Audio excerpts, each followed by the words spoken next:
brought to you by MobiKwik. MobiKwik का pocket UPI जो fast भी है और सिक्योर भी, ना पिन की जरूरत और ना ही बैंक अकाउंट एक्सपोज होने की टेंशन। अब यूपीआई करो बिना बैंक अकाउंट लिंक किए। हम आपकी सफलता की कहानियों पर तो आएंगे जी। पर पहले ये थोड़ा हरकतें डिस्कस कर लेते हैं। तो एक तो कव्वाली भाई, हमने सुना है आप हॉकी के बड़े महान खिलाड़ी थे नहीं, एक जमाने किसने में। कहा आपको? अब आप बताइए था क्या? नहीं, हॉकी कुछ लेके नहीं था। क्यों पहुंचे थे? नहीं, मैं स्कूल के टाइम पे कॉलेज में स्कूल में हॉकी खेल लेते थे। हॉकी स्कूल में जिसको सीधी चलानी आ गई वही खिलाड़ी होता है। जब कॉलेज में आया तो बहुत मुश्किल था। जाट कॉलेज की टीम बहुत कमाल की। आप पूरी बात नहीं बता रहे भाई साहब। नहीं, मैं आ रहा हूँ वहाँ भी आ रहा हूँ। तो मैंने ट्रायल दिया और मेरा 16 में भी नहीं हुआ, पर ही इच्छा जो थी वो बहुत प्रबल थी कि मुझे हॉकी खेलनी है। उसके कुछ कारण रहे वहाँ। बताइए कारण तो बताइए।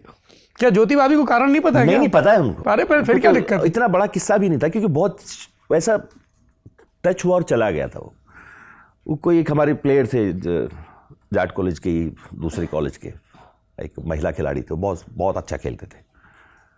तो मुझे ऐसे ही पसंद थे, तो उनको देखने चक्कर में आधे टाइम वहाँ बैठा रहता था मैं।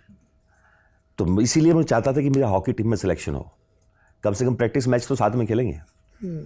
बट वो सिरे चढ़ा नहीं क्योंकि मुझे लिया नहीं गया। तो 16 में भी नहीं आया मैं। लेफ्ट आउट हो गए? लेफ्ट आउट हो गया।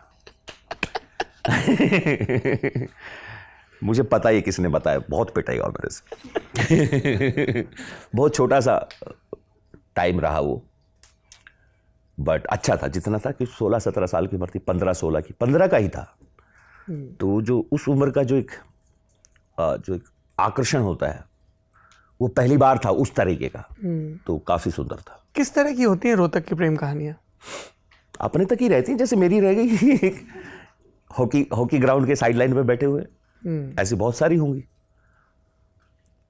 दबंगई तो वैसी दिखती है ना लौंडों के साथ। खैर मैं तो वैसा था भी नहीं, वो वैसा दबंग वाला नहीं थे। नहीं, वो वैसा था नहीं कि लड़ाइयों में और इन सब में। पर वो गुस्सा तो उससे बहुत बचे रहना अपने आप में एक संघर्ष था कि आप क्योंकि आप लपेट लिए जाओगे लड़ाई में तो कहीं भी गुन पिसेगा ना गेहूं के साथ। तो बट ऐसी बहुत सारी कहानियां होंगी। नहीं पता है कौन सी किसकी भाभियां हैं। आधा कॉलेज भाभियां होता है, पर पता नहीं किसकी हैं। वो तेरी भाभी, वो तेरी भाभी, सब जाट कॉलेज में थे आप? जी, अखिल भारतीय जाट सूरमा स्मारक महाविद्यालय, वाह साहब। All India Jat heroes memorial college Rohtak. और मुझे लगता है उसका एक बड़ा रीज़न ये भी था कि नॉन मेडिकल 2 स्ट्रीम हैं। हम मेडिकल में थे, पता नहीं क्यों लगा था हमें डॉक्टर बन सकते हैं। इसका कोई लेना देना नहीं था। मुझे लगता कि ये अपने आप में ये माना जाता था कि जो साइंस ले लेंगे वो इंटेलिजेंट स्टूडेंट है। ये लंबा दौर रहा है एक। तो शायद वही उसी भाव के साथ हम भी जुड़ गए उसमें। पर बहुत जल्दी समझ में आ गया था ये नहीं होगा। पर सिर्फ मेडिकल में लड़कियां होती थी, नॉन मेडिकल में एक भी लड़की नहीं थी। तो वो क्लास अपने आप में एक आकर्षण का कारण था पूरे कॉलेज की। सिर्फ साइंस में लड़कियां होती थी पूरे जाट कॉलेज में। आर्ट्स जबकि इतना बड़ा सेक्शन था, 3000 आई एम श्योर 3000 के आसपास की स्ट्रेंथ थी। 94-95 की बात बता रहा हूँ। तो ऐसी बहुत सारी प्रेम कहानियां होंगी जो